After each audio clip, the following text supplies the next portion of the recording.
going to go through some of the main basic hold downs that we use for controlling purposes on the ground. We're going to start from your Kesa Gatame position, which would be after some sort of throw, once you've landed, and then how to move between each of the hold downs. So we're going to start first of all with the Kesa Gatame, which is the scarf hold. So that would be my right arm here would be going around the neck, controlling, and then my left arm would be making an overhook of this arm, keeping it tight around my waist. I'm sat on the floor, my back's being pressed into my partner, and I'm aiming to keep them flat on the floor and not turning onto their side, pushing me forward. So I'm trying to keep a nice good base for my feet and also maintaining my grips. Next one we're going to transition to is called Kata Gatame. Now the way this chain works would be that if this arm became free and they started pushing my head back, maybe trying to sit up or roll me over. So if I can't get that overhook, I'm going to push the arm across in front of their own neck, not the face because then it can easily slip out, in front of the neck. I'm going to position myself back a little bit using my head to now block their arm. So I don't need this hand now to secure the arm. Okay, it's not going to come out. So I push it across, drop my head, securing their arm. My other hand is going to clasp together with the free arm. And then from here I'm going to change my legs to either flat down on the floor or a little bit more active onto my toes. And this is putting a lot more pressure now onto my shoulder. And a lot of the time if you squeeze from this position, you can get your partner to submit. The third hold down, we're going to keep that shape. Okay, so I'm going to start from the beginning so you can see the progression. So I'm going to go from Kesa Gatame to Kata Gatame. Then we're going to move to a mount, but we're going to keep the arm trapped. And that's called Shiho Gatame. Okay, so let's start again. So from here, Kesa Gatame, arm comes out, pushes my face. I move it in front of their neck, adjust myself down a little bit so that my head can fit in nice against the back of their arm, locking my hands together to secure, changing the legs to this position here. If I felt that they were too strong, look, and they would like rolling me over this way, I'm going to bring my closest knee up onto their body, okay, around where their belt line is. And then from here, I'm going to start pushing all the way across and sliding into that mounted position. Because I've got their arm trapped in that Kata Gatame position here, this hold down is now known as Shiho Gatame. Okay? Something that you can do with your legs if they're trying to bridge you off would be to go all the way through, hooking your feet. This is known as grapevining. And it takes away their bridge. Again, you could get a submission from this position just by squeezing.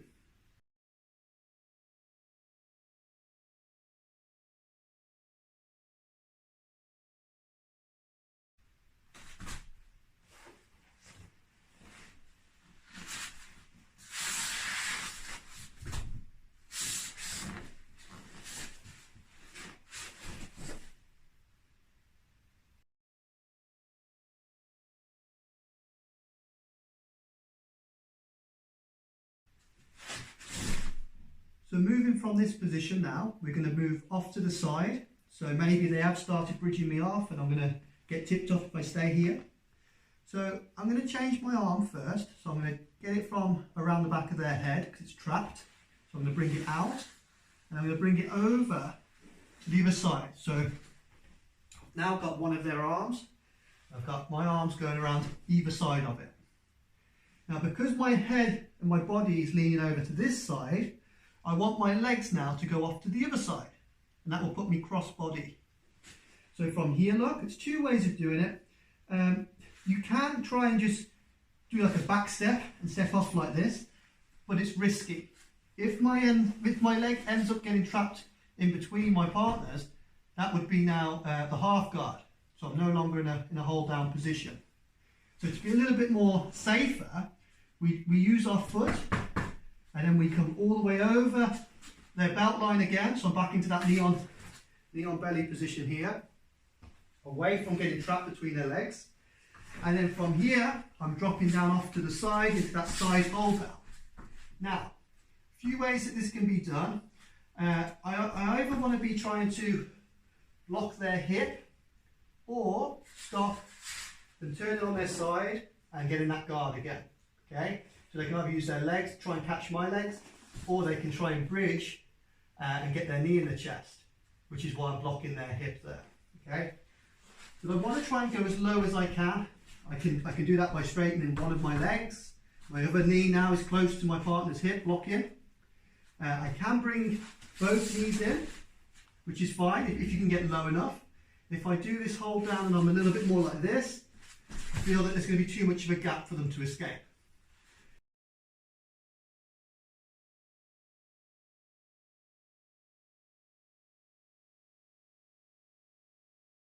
Once I'm in this position and I feel like I want to move to another hold down, again, what I'm going to do, bring my hand all the way over to the far side where the hip is, come out with my toes, start my walk, and I'm moving to the top position here, underneath the arms, and hold it. So I've just moved from Yoko Shiho Gatame to Kami Shiho Gatame. So I'm just going to run through those hold downs once more, all the way to the Kami Shiho Gatame position. Kesa Gatame. Arm comes out, push across the head. Kata Gatame. Knee slides across to the mound. Legs grapevine in my partner's legs. Tate Shiho Gatame. Change my arms off to one side, bring the foot over. Once I feel I've moved, I can drop down into my Yoko Shiho Gatame here. When I want to move to the next position, I bring my arm over to the side where my legs are, move up onto my own legs, start moving around underneath their arms. So I've got both my arms underneath my partner's, securing at the belt, chest to chest contact, and wide legs. I don't want to go narrow legs, that's where I'll get tipped over. So wide legs here.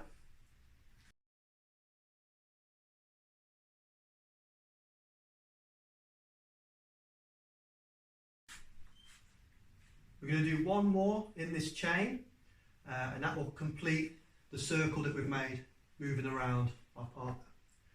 So I'm going to go back to that Kami Shiho Gatame position, so going underneath the arm, securing the belt, wide legs. Now I can keep moving this way and do my next hold down that way, but for better view for the camera, I'm actually going to come back just so you can see what I'm doing. So from here, look.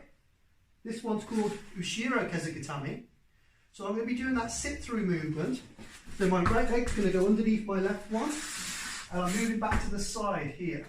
So Ushiro Kesa Gatame means reverse Kesa Gatame. So the first hold down we did, our legs were facing the head. Now the legs are now facing their legs. Okay, so I'm facing the opposite way. This is known as your reverse Kesa Gatame.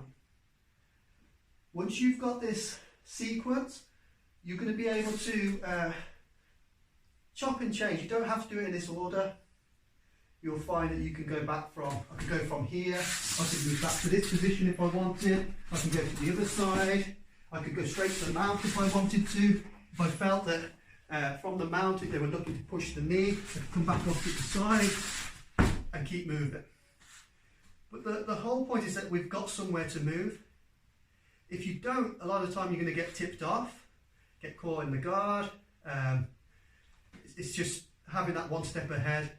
And what I feel is that once you get your positioning right, the submissions come easier. So I'm going to focus on too many things. If I'm thinking about, oh, how do I just hold this person down, then trying to apply an udigurami is going to be even harder.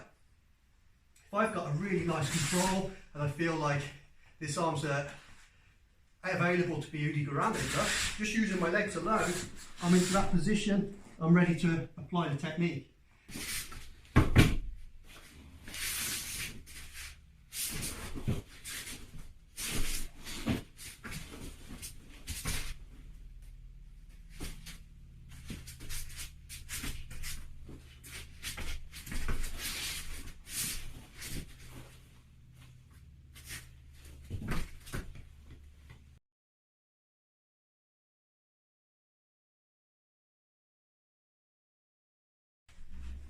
So now that we understand the basics of the hold downs, we're going to look at a little modified technique, okay, on the first hold down we did to make it more useful, practical, and give this person a harder chance of escaping. So the first hold down we looked at was the Kesa Gatame scarf hold. Now this would be where I would be after a throw. I've just landed in this position, which is fine. I've got options to move to that Kata Gatame. The problem with this hold down is there is a lot of chance that this person can escape. If they're a trained person and they know how to make their frames, there are a lot of escapes. But also, the control of this arm, being able to strike, is a little bit difficult. So what we tend to teach instead of this hold down would be going underneath the arm. Now this is still a Kesa Gatame position, but because I'm not going around the head, it's no longer a scarf hold. I'm going under the arm, and I'm secured in this position here. This one's called Kuzure Kesa Gatame, okay, which is broken. So this is your scarf hold, and this is the underarm position, the broken Kesa Gatame, which is known as Kuzure Kesa Gatame, which is great if I want to turn into my side hold straight away. If I want to attack the arms different ways, it's just a better controlling position, and there's less likely a chance that this person is going to escape.